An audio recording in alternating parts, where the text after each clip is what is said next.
नमस्ते guys, welcome back to the solo leveling के explanation video के अंदर आपका स्वागत करता हूं। लास्ट वीडियो के अंदर हमने देखा था कि मिस्टर संग, जिनवू एंड जूही जो एक डंजन के अंदर जाते हैं एंड वहां पर जो है ना टाइशी नाम का एक बंदा भी जाता है एंड वो क्रिमिनल को मार देता है। उसे मारते हुए ना मिस्टर किम देख लेते हैं। उसके आगे की कहानी अब देखेंगे, लेकिन इससे पिछले पार्ट अगर आपने नहीं देखे तो उसका लिंक डिस्क्रिप्शन के अंदर है, फटाफट से जाओ एंड देख लो। तो टाइशी ना उन क्रिमिनल को तो मार ही देता है। उसके बाद ना वो मिस्टर किम एंड जो दूसरा बंदा होता है ना उसको भी ऑलमोस्ट मार ही देता है। उसको मारने के बाद ना वो लेफ्ट वाली साइड में चला जाता है जहां पर जिनवू एंड बाकी लोग थे। टाइशी जो है ना उसी तरफ जा रहा होता है जिस तरफ जिनवू होता है एंड जिनवू को ना किलिंग इंस्टेंट ऐसा कुछ महसूस होता है कि कोई उसे मारने आ रहा है। जिनवू जब भी चिल्लाता है मिस्टर संग से बोलता है कि मुझे यहाँ पर कुछ अजीब सा महसूस हो रहा है, फटाफट से यहाँ से निकलते हैं। एंड मिस्टर संग जो है ना जिनवू की बात मानते हैं। वो भाई मानेंगे क्योंकि भाई आपको पता ही होगा कि जिनवू ने जब लास्ट टाइम बोला था ना डबल रन के अंदर कि झुक जाओ, सभी सब झुक गए थे एंड तभी लोगों की जान बची थी। तो मिस्टर संग को ये पता है कि भाई जिनवू की जो इंस्टिंक्ट है ना वो बहुत ज्यादा खतरनाक होती है। फिर जिनवू, मिस्टर संग एंड जूही वहां से भागना शुरू करते हैं। वो लोग वहां से जा रहे होते हैं। इतने में जो टाइशी होता है ना सबसे पहले बी रैंक की हंटर यानी कि हमारी जूही के ऊपर अटैक कर देता है। जैसे टाइशी जो है ना जूही के ऊपर अटैक करने वाला होता है ना इतने में ही जो हमारा जिनवू होता है ना वो टाइशी के हाथ पकड़ लेता है। टाइशी सोच रहा होता है यार ये तो बहुत ज्यादा फास्ट है। फिर जिनवू उसे बोलता है तुम ये क्या कर रहे हो। टाइशी अपना हाथ छुड़वाता है, पीछे की तरफ जंप करता है और उसे बोलता है तुमने मेरे ब्लाइंड अटैक को कैसे रोक लिया, तुम्हारे पास कौन सी स्ट्रेंथ है, वाकई में तुम्हारे सेंसेस तो बहुत ज्यादा शार्प है। हालांकि मेरे ऑर्डर ये थे कि मुझे किसी और बंदे को नहीं मारना है, लेकिन मुझे लगता है कि मुझे तुम्हें मारना ही होगा। यानी बी लेवल की जो हंटर है मेरे रास्ते में रुकावट बन सकती है, तो सबसे पहले मैं इसे ही मारता हूँ। जूही ये सुनकर बहुत ज्यादा घबरा जाती है। वो बोलती है आखिर यहाँ पर हो क्या रहा है। टाइशी उन तीनों को बोलता है कि मैं तुम तीनों को यहाँ पर मारने वाला हूँ, बिल्कुल उन सब की तरह जिनको मैं अभी मार कर आया हूँ। मिस्टर सुंग चिल्लाकर उससे बोलता है तुम तो गिल्ड के ही बंदे हो, तुम अपने गिल्ड के बंदे को ही क्यों मार रहे हो, तुम ऐसा क्यों कर रहे हो। जब मिस्टर सुंग उससे ये बोल रहे होते हैं ना तो जिनवू पीछे की तरफ मुड़ता है। वो देखता है कि खून में लथपथ बैठे होते हैं हमारे मिस्टर किम। मिस्टर किम को देखने के बाद ना जिनवू जूही से बोलता है कि जूही फटाफट से इनको हील करो, ये भी जिंदा है, ये पूरे तरीके से मरे नहीं है। लेकिन ना जूही बहुत ज्यादा डर के वहीं पर खड़ी हुई होती है। तो जिनवू जोर से चिल्ला के बोलता है कि क्या कर रहे हो तुम, आकर इस पे हेल्प करो। फिर जूही भागते हुए मिस्टर किम के पास जाती है और उसे हील करना स्टार्ट करती है। मिस्टर किम उससे कहते हैं तुम लोग मुझे नहीं बचा पाओगे, मैं मरने वाला हूँ। मिस्टर किम ना जूही का हाथ पकड़ लेते हैं और उससे कहते हैं तुम अपनी एनर्जी वेस्ट मत करो, मेरा बहुत ज्यादा ब्लड पे ऑलरेडी बह चुका है, मैं मरने वाला हूँ। मिस्टर किम की बात सुनकर ना जिनवू चिल्लाता है और उससे कहता है मिस्टर किम तुम्हें जीना होगा, तुमने कहा था तुम्हारी फैमिली है, तुम्हें अपनी फैमिली के लिए जीना होगा, अगर तुम मर गए तो मैं नफरत किससे करूंगा। मिस्टर किम जिनवू से कहते हैं मुझे माफ कर दो, मैं तुमसे माफी मांगना चाहता था, मैंने सोचा था कि रेड खत्म होने के बाद अपना सर झुकाकर तुमसे माफी मांगूंगा, लेकिन मुझे लगता है कि मेरा गला कटने की वजह से मैं सर नहीं झुका सकता एंड इसीलिए ना मैं ऐसे ही बैठे बैठे तुमसे माफी मांगता हूँ। फिर मिस्टर किम रोते हुए जिनवू की तरफ देखते हैं और उसे कहते हैं जिनवू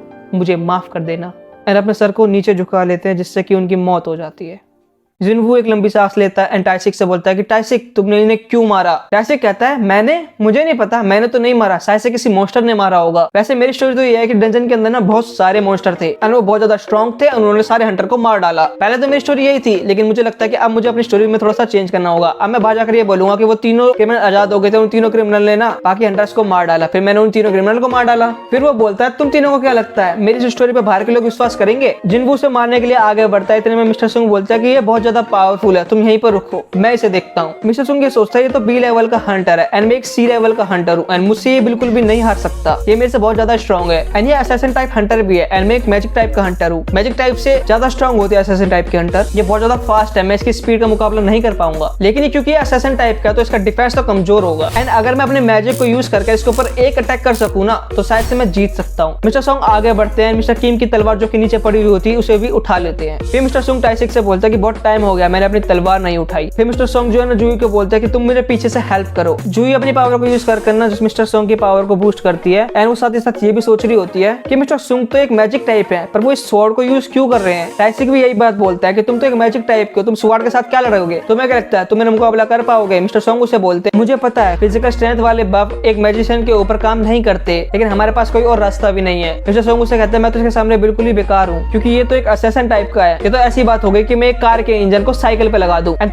तेजी से मैं पैडल चलाता जाऊं। जूही की स्ट्रेंथ पफ की वजह से मैं शायद से अपने कंट्रोल भी खो सकता हूँ एंड इसलिए अगर मैंने अपनी स्पीड को कंट्रोल नहीं किया ना तो शायद से मैं मर भी जाऊं। डांसुक अपनी सोच के अंदर गुम होता है। इतने में जो टाइसिक होता है ना वो आगे बढ़ता है, वो मिस्टर सुंग के ऊपर ना अटैक करता है। मिस्टर सुंग अपनी तलवार को आगे करते हुए ना उसके अटैक को ब्लॉक कर लेते हैं। टाइसिक उसे बोलता है तो बहुत नॉर्मल सी बात है कि एक असैसिन टाइप का हंटर एक मैजिक टाइप के हंटर के सामने बहुत ज्यादा स्ट्रॉन्ग है एंड तुमने अपने लिए एक वेपन चुन लिया, तुमने अच्छा करा, लेकिन उसका कोई फायदा नहीं होगा, तुम फिर भी मरने ही वाले हो, ये वेपन भी तुम्हें नहीं बचा पाएगा। जाएगा, क्योंकि अपने मैजिक में भी अगर तुम डी लेवल के नहीं हो ना तो तुम तलवार से कुछ नहीं कर पाओगे। मिस्टर सोंग अपनी तलवार को घुमाते हुए ना उसके ऊपर अटैक करते हैं। टाइसिक अपने शैडो मूवमेंट्स को यूज करते हुए ना दूर चला जाता है। अब की वजह से तुम्हारी स्पीड काफी ज्यादा बढ़ गई है, चलो मैं थोड़ी सी प्रैक्टिस कर लेता हूँ। मिस्टर सोंग कहता है अगर मैं थोड़ा सा भी अपनी स्पीड बढ़ा लूँ ना तो मैं इस तक पहुंच सकता हूँ। मिस्टर सोंग ना फिर अपनी पूरी स्पीड के साथ उसके ऊपर अटैक करते हैं, लेकिन जो टाइसिक होता है वहां से गायब हो जाता है। टाइसिक उससे बोलता है ये तो बहुत ही अच्छा आइडिया है कि अपने मैजिक को छोड़कर एक वेपन पकड़ लिया जाए, लेकिन तुम ऐसा कभी भी नहीं कर पाओगे। टाइसिक मिस्टर संग के कंधे के ऊपर अटैक करते हुए ना वहां से गुजर जाता है एंड जो मिस्टर संग है ना उनको पता भी नहीं चलता। टाइसिक मिस्टर संग से बोलता है क्या तुमने गिल्ड के अंदर ऐसे किसी बंदे के बारे में सुना है जो मैजिक भी यूज करता हो एंड तलवार भी यूज करता है? मैंने तो कभी नहीं देखा। मिस्टर संग जैसे जख्मी होते हैं तभी जूही उसको हील कर देती है। फिर टाइसिक जूही की तरफ देखता है, कहता है ये मैजिक हीलर को तो मारना पड़ेगा, अगर ऐसे चलता रहा तो ये बार बार इसको हील करती रहेगी एंड मेरे लिए थोड़ी सी मुसीबत खड़ी हो सकती है एंड इसलिए मुझे सबसे पहले इस हीलर को मारना होगा। एंड टाइसिक जूही को मारने के लिए उसकी तरफ बढ़ता है। जैसे वो उसकी तरफ बढ़ता है ना तो इसने में मिस्टर सोंग जो होते हैं ना वो टाइसिक के ऊपर अटैक करते हैं, उनसे बोलते हैं तुम्हारी हिम्मत कैसे हुई एक तलवार बाज को अपनी पीठ दिखाने की, तुम्हारा मुकाबला मुझसे है, मुझसे फाइट करो। टाइसिक जल्दी से पीछे घूम जाता है, अपने डैगर की हेल्प से ना मिस्टर सोंग के सारे अटैक्स को ब्लॉक करता जाता है। टाइसिक मिस्टर सोंग को देख के ये बोलता है कि तुम्हें देख के ये नहीं लगता कि तुम एक नॉर्मल बूढ़े तलवारबाज हो? मिस्टर सोंग से बोलता है कि हाँ तुम्हें देख के लग नहीं रहा होगा, लेकिन मेरे एक स्टूडेंट एस लेवल का हंटर है एंड वो मुझसे ट्रेनिंग लेने के लिए रोज आता है। हालांकि मेरी बॉडी तुम्हारी बॉडी से मैच नहीं कर सकती, लेकिन मेरी जो स्किल्स है ना वो तुमसे बहुत ज्यादा है। फिर टाइसिक हंसते हुए मिस्टर सोंग से कहता है लेकिन हर किसी की एक लिमिट होती है एंड ये बोलकर टाइसिक अपनी स्पीड भी बढ़ा लेता है। एंड मिस्टर सोंग से कहता है तुम्हें क्या लगता है एक मैजिशियन असैसिन टाइप के हंटर को हरा सकता है? एंड वो बड़ी ही तेजी के साथ मिस्टर सोंग के ऊपर चारों तरफ से अटैक करता है एंड मिस्टर सोंग की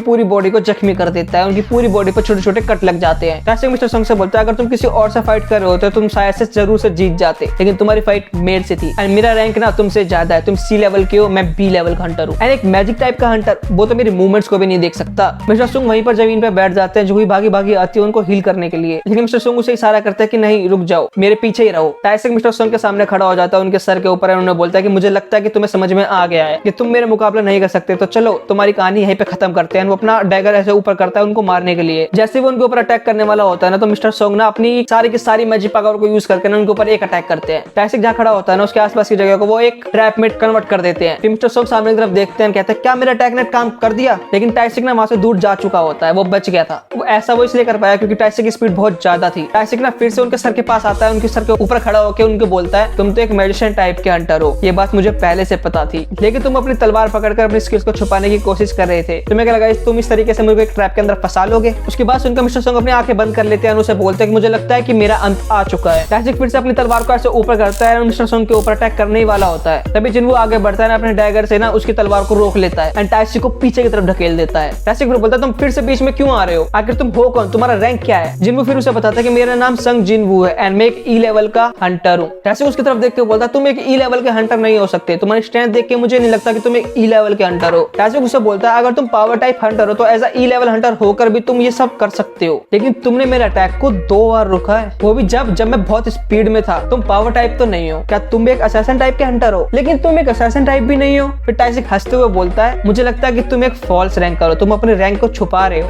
मिस्टर सोंग जिनवू की तरफ देखते हैं, कहते हैं ये फॉल्स रैंकर कैसे हो सकता है, मैं तो इसे बहुत लंबे समय से जानता हूँ, ये इम्पॉसिबल है, ऐसा हो ही नहीं सकता कि ये फॉल्स रैंकर है। फिर टाइसिक सोचता है कि तुम एक फॉल्स रैंकर भी नहीं हो सकते, क्योंकि अगर तुम फॉल्स रैंकर होते तुम्हारे बारे में जितने भी लोगों को पता था तुम सबको मार डालते। सो इसका मतलब तो सिर्फ यही है कि तुम एक डबल अवेकन हो या फिर तुम री अवेकन हुए हो। एंड ये बात सुन के ना मिस्टर सोंग एंड जूही दोनों के दोनों हैरान हो जाते हैं। टाइसिक उसे बोलता है तुम्हारे दोस्तों के रिएक्शन को देखकर तो ये लग रहा है कि तुम अभी री अवेकन हुए हो एंड इन लोगों को ये बात नहीं पता एंड तुम्हें देख के ये लग रहा है कि तुम्हारे पास ज्यादा फाइटिंग एक्सपीरियंस नहीं है, तो चलो मैं तुम्हें एक लेसन सिखाता हूँ क्योंकि मैं तुम्हारा सुपीरियर हूँ, मैं तुम्हें बताता हूँ कि कैसे किसी को मारते हैं। जिन्वू उसे बोलता है तुमने ये सब क्यों किया है? टाइसिक उसे बोलता है तुम किस बारे में पूछ रहे हो? अच्छा तुम ये जानना चाहते हो कि मैंने उन कैदियों को क्यों मारा है? जिन्वू उसे बोलता है मैं इन सब के बारे में पूछ रहा हूँ, तू ये सब क्यों करते हो, बाकी सबको क्यों मारा? टाइसिक हंसते हुए उसे बोलता है तुम्हारा चेहरा तो बहुत ज्यादा डरावना लग रहा है, लेकिन तुम्हें क्या लगता है इस तरीके से तुम मुझे डरा सकते हो? मैंने उन्हें मजे के लिए नहीं मारा, मुझे ऑर्डर मिला था इसलिए मैंने ऐसा किया है। फिर हमें एक बैकग्राउंड सीन दिखाया जाता है रेस्टोरेंट वाला। ये वही फ्लैशबैक होता है जो कि रेस्टोरेंट में हुआ था, जहाँ पर एक बुढ़ा जो है उसको 2 बिलियन योन देता है मारने के लिए उस लोगों को। उस फ्लैशबैक के अंदर वो जो बुढ़ा होता है ना वो टाइसिक से बोलता है कि उन 3 क्रिमिनल में से ना एक क्रिमिनल ने मेरी बेटी के साथ बहुत गलत करा एंड उसकी वजह से मेरी बेटी बहुत ज्यादा घबरा गई है, उसने फांसी लगा ली है एंड मेरी बेटे की मौत की वजह से उसकी जो माँ है ना वो भी ट्रॉमेटाइज्ड हो चुकी है एंड वो अभी भी हॉस्पिटल के अंदर है एंड वो जो क्रिमिनल है ना वो हंटर है, इसलिए उसको सिर्फ कुछ सालों के लिए सजा मिलेगी। मैं ये नहीं चाहता, मैं चाहता हूँ कि उसको तुम मार डालो। फिर हमारी स्टोरी फिर से प्रेजेंट के अंदर आ जाती है। टाइसिक उसे बोलता है अब मैं इसको मना तो नहीं कर सकता था, वो तो सिर्फ एक मजबूर बाप था जो अपनी बेटी का बदला लेना चाहता था। मैंने रकम बढ़ाकर उसको मना करने की भी कोशिश करी, लेकिन उसने एक्स्ट्रा पैसे भी मुझे दे दिए एंड अब मुझे किसी भी तरीके से इस डील को कंप्लीट तो करना ही होगा। यहीं पर ये वाला चैप्टर खत्म हो जाता है। वीडियो अच्छी लगी तो वीडियो को लाइक करना, चैनल को सब्सक्राइब करना। मिलता है नेक्स्ट वीडियो के अंदर। सायोनारा, जय हिंद,